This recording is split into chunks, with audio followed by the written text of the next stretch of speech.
Hello குட்டீஸ், வாங்க பார்ப்போம் படிப்போம். இன்னைக்கு நம்ம சூரிய குடும்பத்தை பத்தி பார்க்க போறோம். சூரிய குடும்பத்துல கோள்கள் மொத்தம் 8, எல்லாமே வட்ட வடிவம் கொண்டது. இந்த 8 கோளுமே சூரியனை சுத்தி சுத்தி ஒரு வட்டமான பாதையில சுழலும். அப்படி சுழல்றனாலதான் நம்மளுக்கு இரவு பகல் அப்படின்னு மாறி மாறி வருது. முதலாவதா நம்ம சூரியனை பத்தி இப்ப பார்ப்போம். சூரியன்றது ஒரு பெரிய ராட்சச நெருப்பு பந்து. இது யாராலையுமே பக்கத்துல நெருங்கவே முடியாது, அவ்வளோ சூடா இருக்கும். ஆனா பூமியில உயிர்கள் வாழ்றதுக்கு சூரிய வெளிச்சம் ரொம்ப ரொம்ப முக்கியமானது. சரி, இப்ப நம்ம சூரியனை சுத்தி வர கோள்களை பத்தி பார்ப்போம். மெர்க்குரி, புதன், இதான் சூரியனுக்கு பக்கத்துல இருக்க முதல் கோள். இதுக்கு எந்த நிலவும் கிடையாது. சூரிய குடும்பத்திலே இருக்கிற சின்ன கோள்னா அது புதன் தான். அடுத்ததா வீனஸ், வெள்ளி, இது சூரியனுக்கு பக்கத்துல இருக்க 2வது கோள்.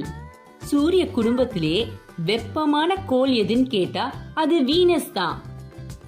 உங்களுக்கு இப்ப தோணும், சூரியனுக்கு பக்கத்துல மெர்க்குரி தானே இருக்கு, அப்புறம் ஏன் வீனஸ் இவ்வளவு சூடா இருக்கு? அதுக்கு காரணம் வீனஸ்ல நிறைய எரிமலைகளும் நெருப்பு குழம்புகளும் இருக்கு. அதனாலதான் மெர்க்குரியை விட வீனஸ் ரொம்ப சூடா இருக்கும். அடுத்ததா நம்ம பூமிய பத்தி பார்க்க போறோம். நம்ம இங்கதான் இருக்கோம். உயிர்கள் வாழ்ற ஒரே இடம் அது பூமி தான். மத்த எந்த கோள்லையும் உயிர்கள் வாழ்றதுக்கான அறிகுறியே இல்ல. பூமி முழுசா சூரியனை சுத்தி வர்றதுக்கு 365 நாள் ஆகுது. அதான் ஒரு வருஷம். பூமி சூரியனுக்கு பக்கத்துல போகும்போது வெயில் காலமும் சூரியன்ல இருந்து தள்ளி போகும்போது நம்மளுக்கு பனிகாலமும் மாத்தி மாத்தி அதனாலதான் வருது. பூமிக்கு ஒரு நிலவு இருக்கு. அந்த ஒரு நிலவு பூமியை சுத்தி சுத்தி வரும். இரவு நேரத்துல நம்மளுக்கு நிலவு தான் வெளிச்சம் தருது. அடுத்ததா நம்ம பார்க்க போறது மார்ஸ், செவ்வாய். இது சூரியன் கிட்ட இருந்து இருக்க 4வது கோள். இத சிகப்பு கிரகம்னு கூப்பிடுவாங்க. ஏன்னா இதோட தோற்றம் சிகப்பு நிறத்துல இருக்குமா. அதுக்கு முக்கியமான காரணம் இந்த கோள்ல இருக்க மண்ணு, மலைகள், பாறைகள் எல்லாம் சிகப்பு நிறத்துல இருக்காம். சூரிய குடும்பத்துல 5வது கோள்னா அது ஜூபிட்டர், வியாழன். சூரிய குடும்பத்திலே இருக்க ரொம்ப பெரிய கோள் எதுன்னா அது வியாழன் தான்.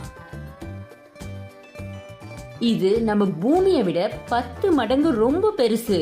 அது மட்டும் இல்லாம வியாழன் வேகமா சுழலுமா. அடுத்ததான் நம்ம பார்க்க போறது சாட்டர்ன், சனி. இது சூரிய குடும்பத்துல இருக்க 6வது கோள். இந்த கோளை சுத்தி ஒரு வட்ட வடிவத்துல வளையம் மாதிரி இருக்கும். அது பாறைகளால ஆகப்பட்டது. சூரிய குடும்பத்திலே சனி கோளுக்கு தான் 100க்கு மேல நிலவு இருக்காம். ரொம்ப நிறைய நிலவுல. வியாழனுக்கு அடுத்து பெரிய கோள்னா அது சனி தான்.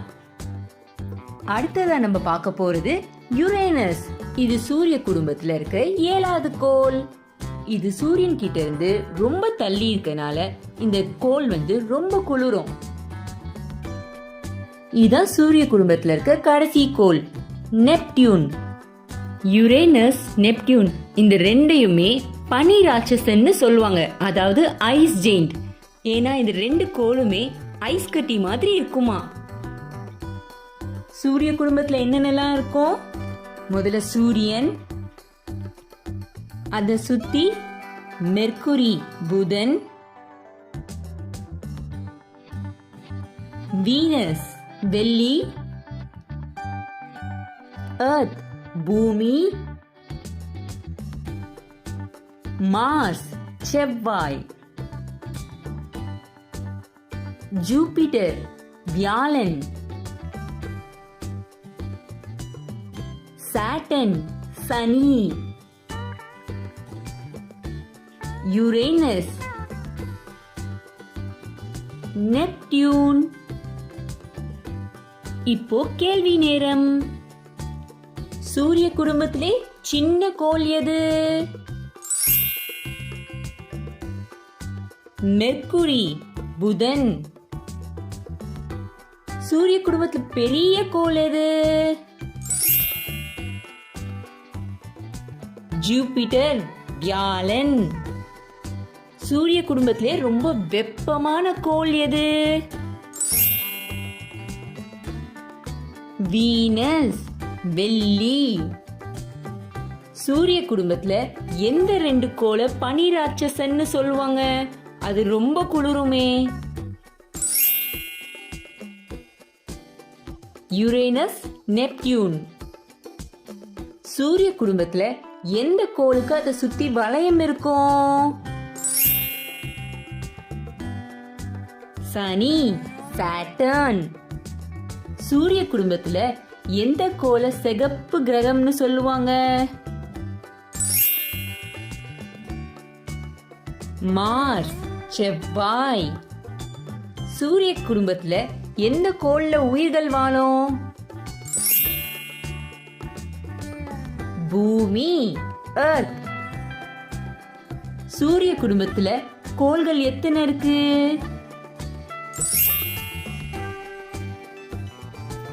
8.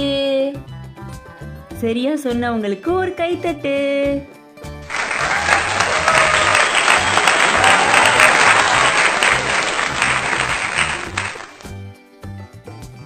உங்களுக்கு இந்த வீடியோ பிடிச்சிருந்தா லைக், ஷேர், சப்ஸ்கிரைப் பண்ணுங்க. அடுத்த வீடியோல பார்ப்போம். Bye bye.